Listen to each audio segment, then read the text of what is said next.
Right away, you can tell this isn't going to be a normal court hearing. Instead of responding to the criminal charges, the defendant immediately shifts the conversation towards sovereign citizen theories about legal identity and jurisdiction. These arguments sound convincing if you've seen them online, but courts across the United States reject them over and over again. At this point, the judge is still giving him every opportunity to participate in the legal process instead of escalating the situation. Barry Jr., on behalf of the defendant, state your full name, Mr. Little. Bernard. Your full name? Bernard. I'm not the corpse. I'm not the corpse. I'm not the fiction that they send me, the caps. I'm not that caps. So who gave you the last name Little? Your mother? The government did. So your mother didn't give you that last name? The government gave it to me. She had to tell the government, didn't she? The government. She was the agent of the state. She was an agent of the state? All right.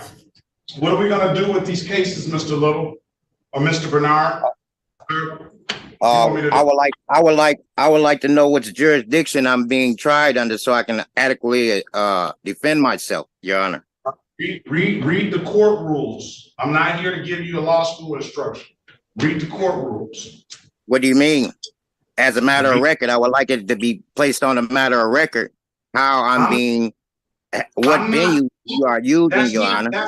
That's not my obligation, okay? What do you mean it's not your obligation? It is your obligation. You took an oath to uphold. Excuse me. Mr. Little. Yes, sir. Let's stop, all right? What do you mean stop? Don't talk while I'm talking, first of all. Yes. Yes, sir. All right. Secondly, it is not my obligation to read you the court rules. You're here. If you don't want a lawyer that is... I'm not asking you to read me the court. I'm not finished talking. If you don't want a lawyer that's versed in the rules, then you are obligated to know the rules yourself. Okay? So all of that, what kind of jurisdiction it is and all of that stuff, I'm not here to teach you that.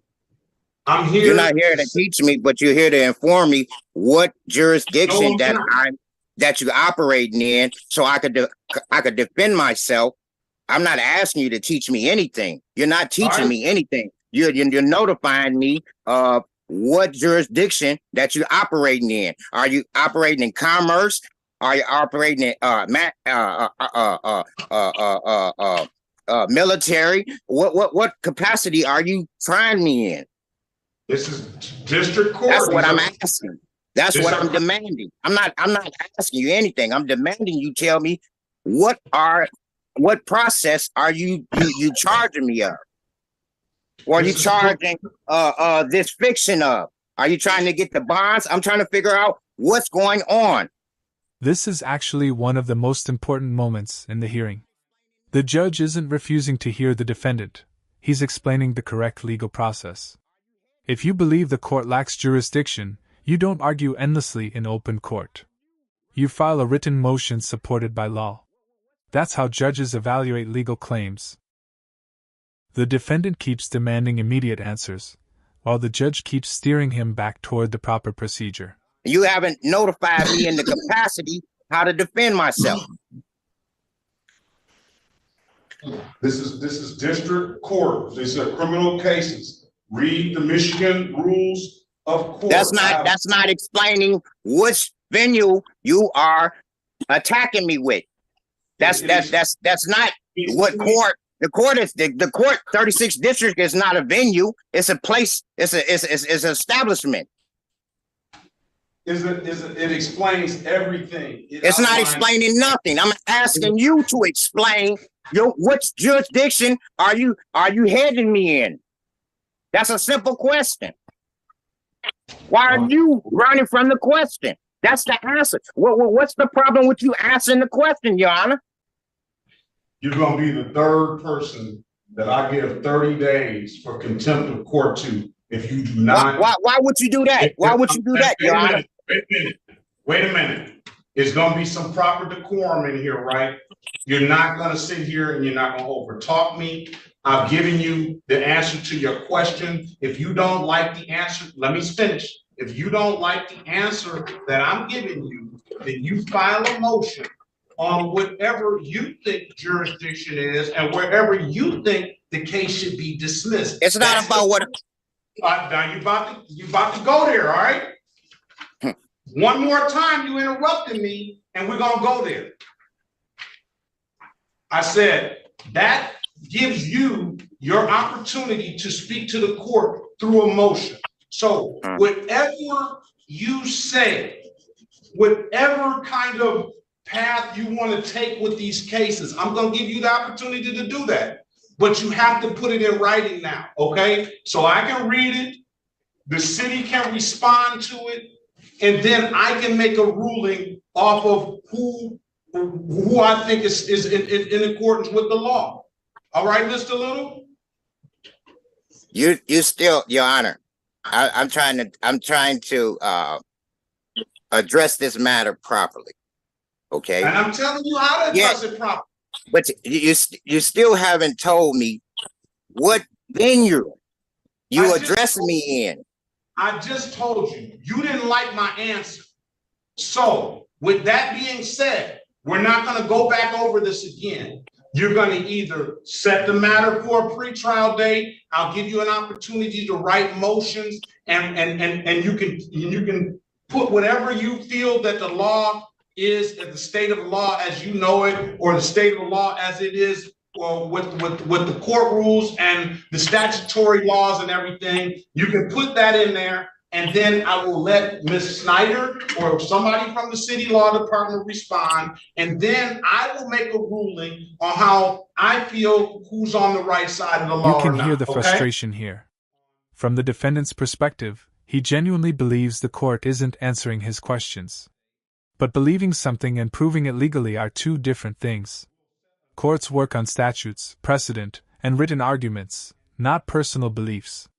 That's the gap both sides are struggling to bridge. On the right side of the law or not, okay? Your Honor, am I on record? You are on record. I'd like to make a matter of record that Your Honor hasn't answered my question properly. Okay. I'm not satisfied with Your Honor's answers to my questions. I also feel as though I've been threatened. I feel like I'm under duress right now, or coercion. I like that to be a matter of record. And I'll let you do what you got to do, Your Honor. Okay, so we have a jury trial date already set for 4 of the cases. We'll add these other cases to that jury trial date on May the 7th. May the 7th? Yeah, it was a final pretrial set for the 30th of March, which would be on,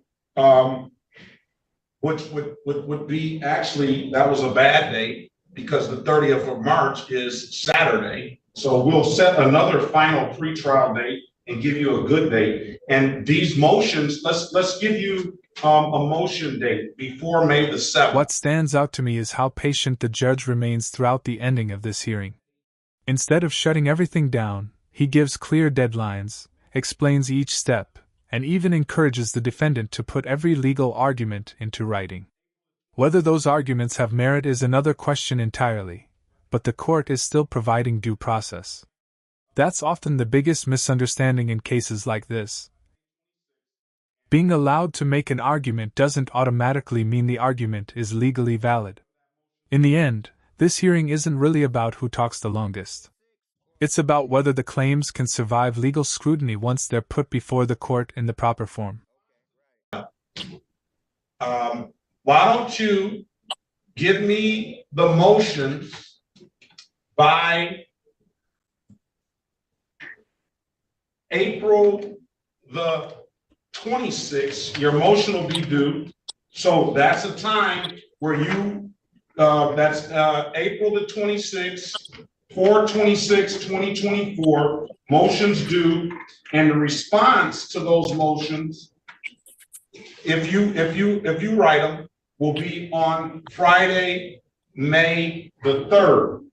The city will respond if they choose to respond. And then we'll set a final pretrial date, on May the 6th. So your next court date will be a day before the jury trial date on May the 6th. And then I'll make a ruling on the motions on that day. I'll have read your motion. If the city responds, I'll read their response, and then I'll make a ruling on the motion, and we'll see if May 7th that we need that order that jury. All right. You have any further questions, sir? That's May 6th at 8 a.m. Say that again. May 6th at 8:30 a.m. So let's go over it one more time. The motions are due on April the 26th, 2024. You don't have to appear, but the motions have to be on my desk by May 26th. And I suggest you forward a copy of that motion to the city attorney. And then you say April 26th or May 26th? April 26th. April 26th, the motion's due. The response will be due on May the 3rd. We'll have a final pretrial date. That'll be your next court date for May the 6th at 8:30. And then we'll have a jury trial date set for May the 7th at 10 a.m. on all the matters. All right? Yes, sir. So you put whatever you need to put in that motion, however you feel the state of the law is. I would like to be able to read what you're talking about, because I don't really understand your position right now. All right. We don't understand each other's position, Your Honor. That's what we're trying to come. That's what we're trying to come together with. And that's the purpose of the motion. That's the purpose of putting all of that information you have in the motion, so I can read it and review it. I might not still understand it. We probably are not going to understand each other's position. Oh, you will, Your Honor. You will, because it's your language. It's your language. I'll read it. All right. Yes, sir. All right, and just moving forward, let's not argue about the situation. Let's have a conversation about the situation so we can have a little bit better decorum next time. All right, Mr. Little? It's never argument, Your Honor. It may be agreement. You know, because I'm passionate about it, because my life on the line. Not only my life, my trust. So, you know, there's a lot going on that, you know, ones ain't aware of that I'm aware of, as far as them bonds and things of that nature. So, you know, I'm fighting for a lot. All right. If it's nothing further, sir, have a very good day. Best of luck to you. All right. You do the same. Thank you.